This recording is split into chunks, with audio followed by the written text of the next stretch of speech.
Someone put a timeout doll at our local playground, and it's freaking me out. It all started a week ago. Someone put a timeout doll at our local playground. If you're not familiar, they're life-size dolls that look like children in timeout or playing hide and seek. They lean face first against the wall, hiding their faces with their hands. You only ever see the back of them. Some are handmade using old kids' clothes, a hat, a wig, and some straw for stuffing. The first time I saw one at the playground, I thought it was a real kid. So did my 5-year-old. He went up to the thing and asked, "Want to play hide and seek?" It didn't move. I watched from the bench, fear sinking in. Why isn't that kid moving?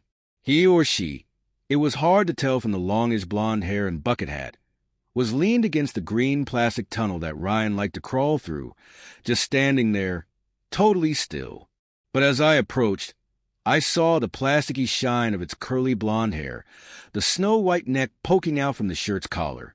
I raised my hand and slowly gave it a poke. It wobbled against the tunnel. It's a doll. My stomach dropped. Is this someone's idea of being cute? It felt like something an 80-year-old granny would do, the type that likes Precious Moments figurines and buys those hyper-realistic baby dolls. Or maybe it's a prank. I could see a group of teenagers leaving it here just to freak out parents. Maybe they hide in the bushes and film people's reactions and put it on their TikTok or something. Either way, it creeped me out, just standing there, totally still, leaned up against the tunnel like that. Its face lined up perfectly with one of the circular holes cut into the tunnel wall like it was peering inside. "What is it?" Ryan asked, staring at it. "It's a doll. They call them timeout dolls because they look like they're in timeout." I replied, "Oh." Then he got on his hands and knees and, before I could stop him, scooted into the tunnel. "Ryan, hi," he said, his voice echoing in the plastic. "Do you want to play? Come on." It has no face. Why does it have no face? "Come on, get out of there," I said, the uneasiness in my stomach growing. He finally popped his head out and smiled at me. "Can we make sandcastles?" "Sure," I replied. I hated making sandcastles, getting sand all over my jeans. But it was loads better than dealing with this creepy doll. A few days later, when we went back to the playground, it was still there. The after-school crowd was there, running up the jungle gym and racing down the slides. But there was one child that was standing still among the commotion, that stupid doll. It was in the same place as before, leaned against the tunnel.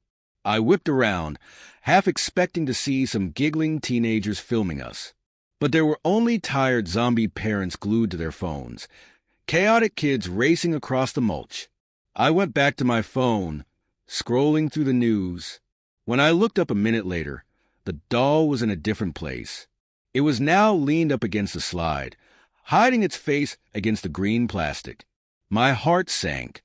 One of the kids must have moved it, I thought. I glanced around at all the preaching, whooping kids, right?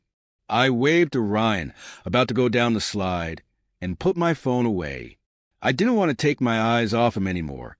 He waved back, grinning toothily, his bright yellow hat sticking out among the crowd.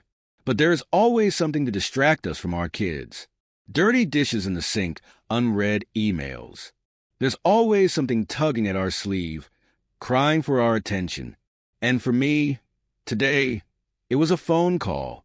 As I answered my client's questions about the logo and branding images I designed for her, my eyes strayed from the playground.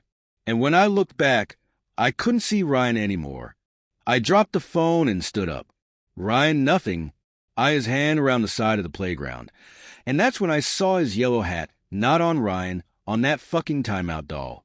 It was now leaned against the rock climbing wall, hands covering its face, shirt softly rippling in the wind, blonde, shiny curves poking out from my son's hat.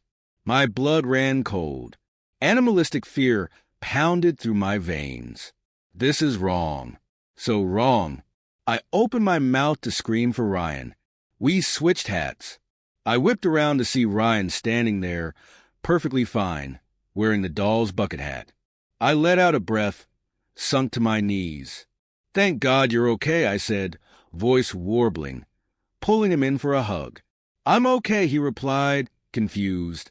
"Can we go on the swings?" "Okay, but first let's switch your hats back." Barely looking at the wretched doll, I reached over and yanked off the yellow hat.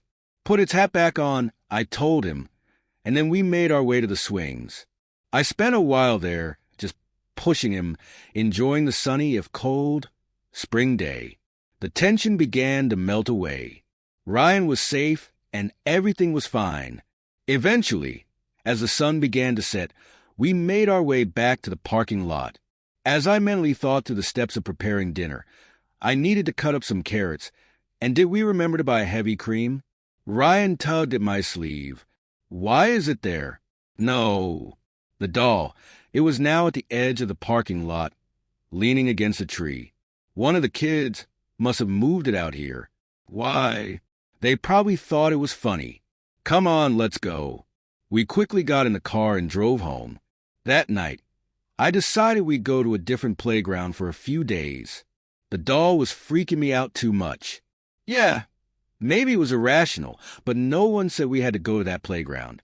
I'd take him to the one in Edgewood tomorrow. As I put Ryan's hat away, I noticed several strands of curly blonde hair stuck inside. Actually, more than several. I pulled them out, my stomach turning a little, and then threw them in the trash. Then I sat down, settled in, and took a sip of tea. Just as I was finally relaxing, I heard Ryan's voice upstairs. "Mom." I dropped the cup of tea and ran off the stairs. Mom." He continued yelling, fear threading his voice. I burst into the room. Ryan was cowering in the corner of his bed, covers up to his neck. "It's in my closet," he whispered. "About what's in your?" I asked, fear pounding through me. "The doll, no.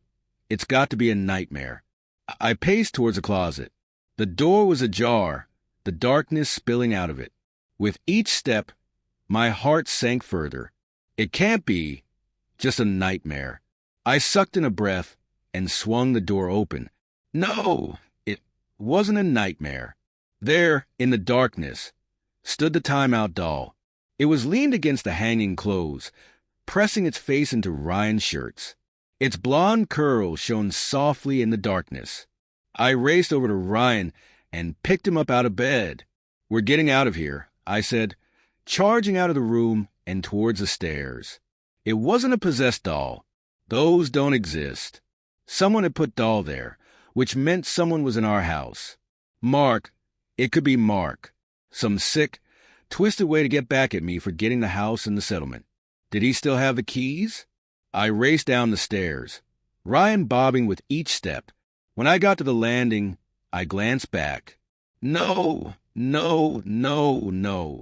The doll was at the top of the stairs. Now, face pressed into the wall, I raced to the front door, grabbed the door knob, yanked it open, glanced back. The doll was on the landing, and was at a shadow next to it. Someone standing there? I ran across the front yard towards a neighbor's house. I pounded on the door, crying, "Let me in." Someone broke into our house.